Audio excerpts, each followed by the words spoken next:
Assalamualaikum warahmatullahi wabarakatuh. Tabi pun, tabi oe. Perkenalkan, nama saya Arif Maulana, guru SMP Negeri 10 Mesuji yang dalam hal ini merupakan calon guru penggerak angkatan 11 Kabupaten Mesuji tahun 2024. Di sini izinkan saya memaparkan hasil belajar eksplorasi konsep pada modul 1.2 yaitu nilai-nilai dan peran guru penggerak. Seperti yang kita ketahui, di dalam otak manusia masih tertinggal bagian yang serupa dengan otak mamalia, otak reptil, dan otak primata yang terhubung langsung dengan otak luhur manusia. Otak luhur merupakan otak yang hanya dimiliki oleh manusia yang berfungsi reflektif membangun karakter manusia. Berdasarkan bagian-bagian ini, sistem berpikir manusia dibagi menjadi dua, yaitu sistem berpikir cepat yang dikelola oleh kerja bagian otak mamalia dan reptil, serta sistem berpikir lambat yang dikelola oleh otak bagian primata dan otak luhur manusia.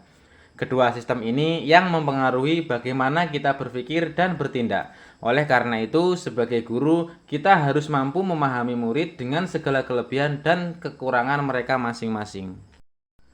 Manusia memiliki 5 kebutuhan dasar. Yang pertama, kebutuhan untuk bertahan hidup. Yang kedua, kebutuhan kasih sayang dan rasa diterima. Yang ketiga, kekuasaan dan penguasaan.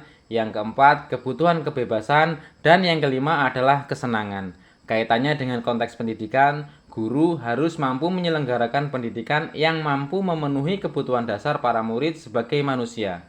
Guru harus mampu berkolaborasi, membangun hubungan yang hangat dan penuh ketulusan dengan murid serta rekan kerja. Guru dapat mengadakan kegiatan yang menantang, kontekstual, dan relevan.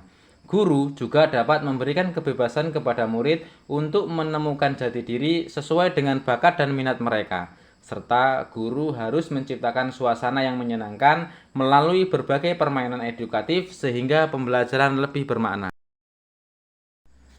Ki Hajar Dewantara mengelompokkan perkembangan anak ke dalam hitungan windu, di mana windu yang pertama yaitu usia 0 sampai dengan 8 tahun yang disebut dengan masa wiraga.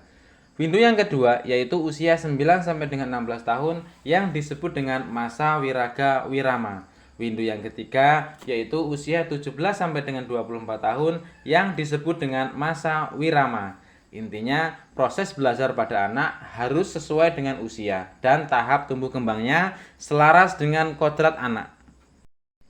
Sedangkan menurut Erik Erikson, tahap perkembangan dibagi menjadi 6, yaitu tahap yang pertama di usia 0 sampai dengan 1,5 tahun, tahap yang kedua yaitu di usia 1,5 hingga 3 tahun, tahap yang ketiga yaitu di usia 3 sampai dengan 5 tahun, tahap yang keempat yaitu di usia 5 sampai dengan 12 tahun, tahap yang kelima yaitu di usia 12 hingga 18 tahun, serta tahap yang keenam yaitu di usia 18 hingga 40 tahun. Setiap tahapan ini menggambarkan dampak pengalaman sosial pada mereka. Pada setiap tahap perkembangan, orang tua dan lingkungan sosial memberikan pengaruh yang sangat besar. Kepribadian dan karakter manusia berkembang seiring dengan pertambahan usia. Pembentukan kebiasaan dan nilai-nilai hidup manusia dipengaruhi oleh cara kerja otak, kebutuhan dasar manusia, serta tumbuh kembangnya anak. Setiap manusia memiliki dua sistem berpikir, tetapi terkadang ada yang lebih dominan. Begitupun pada murid-murid, mereka memiliki cara berpikir yang berbeda-beda. Dalam hal ini, guru harus bisa memahami dan melatih anak untuk mengelola keduanya secara seimbang. Selain itu, setiap anak memiliki kebutuhan dasar yang apabila tidak terpenuhi dengan baik, maka tidak menutup kemungkinan akan melanggar norma dan aturan. Pembentukan kebiasaan dan nilai-nilai hidup seseorang anak dipengaruhi oleh peran besar orang tua dan lingkungan sekitar, sehingga guru harus mampu menggerakkan orang tua dan lingkungan sekitar untuk ikut berperan dalam pembentukan kebiasaan baik pada anak sesuai dengan tumbuh kembang mereka serta selaras dengan kodrat yang mereka miliki. Adapun beberapa nilai yang perlu dikuatkan oleh guru penggerak antara lain, yang pertama berpihak pada murid. Karena berpihak pada murid memungkinkan kita memahami kebutuhan, minat, dan motivasi intrinsik dari setiap individu. Dengan memahami ini, guru penggerak dapat menciptakan lingkungan belajar yang mendukung pertumbuhan dan perkembangan para siswa secara lebih optimal.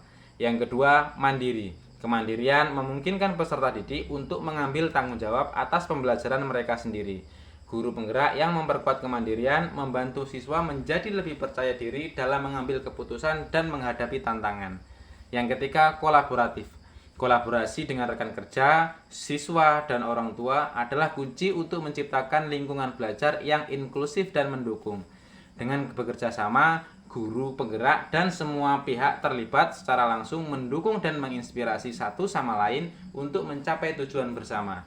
Yang keempat, reflektif. Kemampuan untuk reflektif memungkinkan guru penggerak mengidentifikasi kekuatan dan kelemahan dalam diri mereka. Dengan refleksi, guru penggerak dapat menyesuaikan pendekatan pembelajaran sesuai dengan kebutuhan peserta didik. Dengan memperkuat nilai-nilai ini, guru penggerak dapat berperan aktif dalam menciptakan pendidikan yang berpihak pada murid dan masyarakat. Demikian, terima kasih. Saya ucapkan wassalamualaikum warahmatullahi wabarakatuh.